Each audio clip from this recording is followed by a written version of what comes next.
Banyak anak kehilangan ayah bukan karena ayahnya pergi, tapi karena ayahnya tidak pernah benar-benar hadir.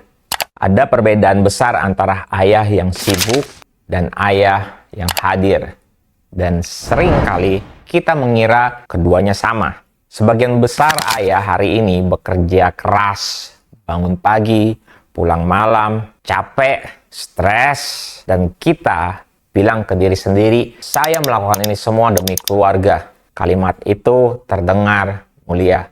Tapi jarang kita berani bertanya lebih dalam, benarkah ini demi keluarga? Karena kenyataannya begini, banyak ayah pulang ke rumah dengan tubuh yang ada, tapi jiwa yang tertinggal di luar. Kita duduk di ruang keluarga, tapi pikiran kita masih di kantor, masih di target, masih di masalah, masih di ambisi. Anak bicara, kita jawab sambil lihat HP. Istri cerita, kita dengar seadanya. Dan kita menyebut itu hadir. Padahal itu hanya ada. Anak tidak butuh ayah yang sempurna. Tidak butuh ayah yang paling pintar. Tidak butuh ayah yang paling sukses. Anak butuh hanya ayah yang benar-benar melihatnya. Yang mendengar tanpa tergesa. Yang menatap tanpa distraksi. Yang hadir tanpa berbagi. Karena bagi anak, 15 menit ayah yang utuh jauh lebih berarti daripada 5 jam ayah yang setengah. Masalahnya, dunia tidak pernah mengajarkan hal ini ke kita. Dunia mengajarkan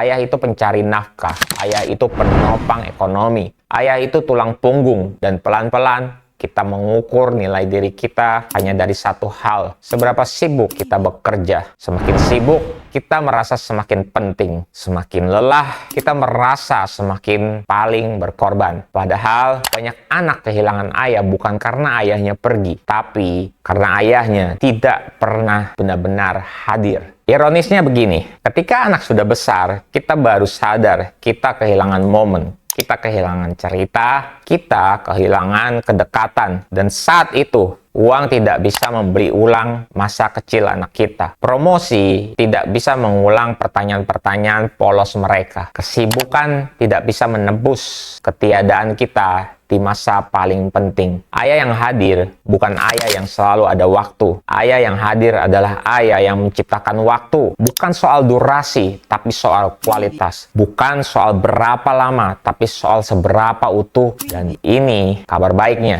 Menjadi ayah yang hadir tidak menuntut kita berhenti bekerja. Tidak menuntut kita membunuh mimpi. Yang dituntut hanya satu kesadaran. Kesadaran bahwa peran terbesar kita bukan di luar rumah, tapi di dalamnya. Kalau hari ini kamu merasa lelah, merasa sibuk, merasa dikejar banyak tuntutan, saya tidak menyuruh kamu berhenti. Saya hanya mengajak kamu bertanya, apakah anak saya mengenal saya sebagai ayah yang hadir atau hanya ayah yang sibuk? Di video berikutnya, kita akan masuk ke lapisan yang lebih dalam. Kenapa banyak ayah merasa bersalah setiap kali memilih keluarga? Dan kenapa perasaan itu perlu dihancurkan? Kalau pesan ini relevan untuk kamu, bantu saya mewujudkan 1 juta ayah yang hadir untuk Indonesia. Simpan, like, dan bagikan video ini karena ayah yang bertumbuh akan membangun rumah sehat untuk semua.